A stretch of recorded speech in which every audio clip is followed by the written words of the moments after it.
Hello, my name is Denise Colley, and this is my narrative speech for Communications 110 with Mrs. Ludwig Fisher. I have my note cards, which I will show at the end of my speech. The title of my narrative speech is A Civil War Hero. I grew up in the South, the home of Thomas Jefferson and B.B. King.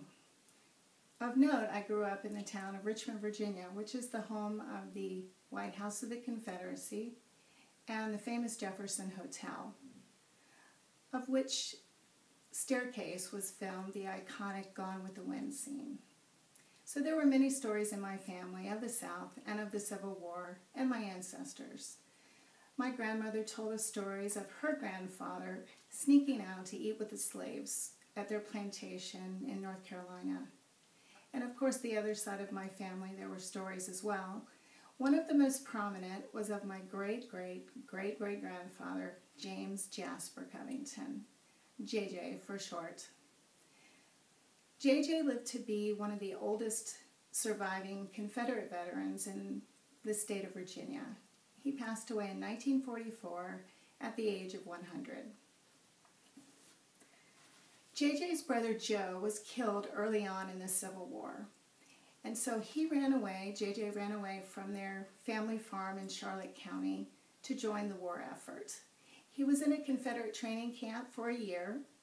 Then when he turned 17, they let him join into the battlefront.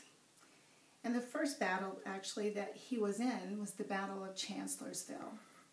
And JJ reported that he was able to see General Stonewall Jackson only about an hour before he was killed at that battle in Chancellorsville.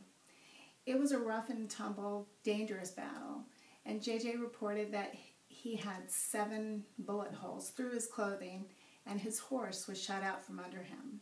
And the bullet that killed his horse went through his pant leg.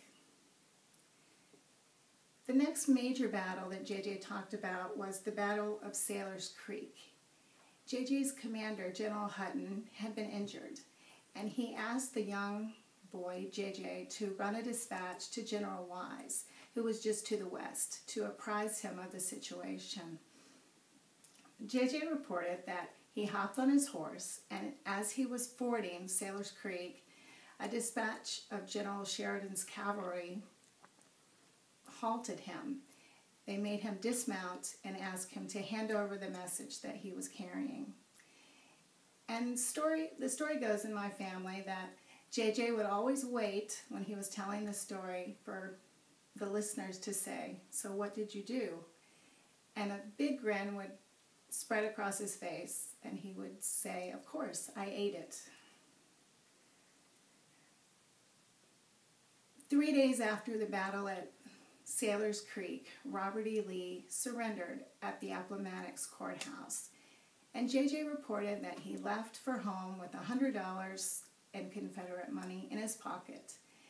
And as he walked, he grew tired and very hungry, so he stopped at a farmhouse, and he happened upon an old woman who was making small little bread cakes, 10 cakes to be exact.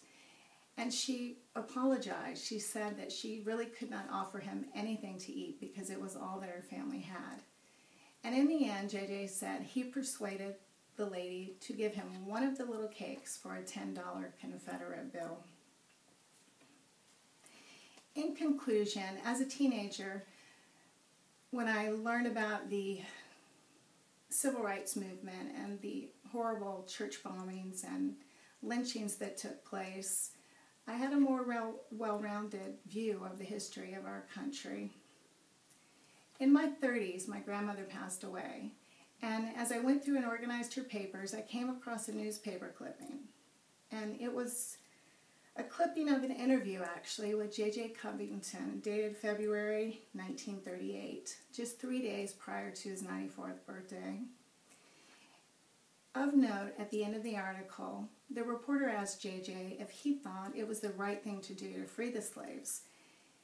And JJ thought about it, and then the reporter said, he stated, "I am sure of it. At the time, I thought it was the very worst thing in the world, but indeed, I am very sure of it."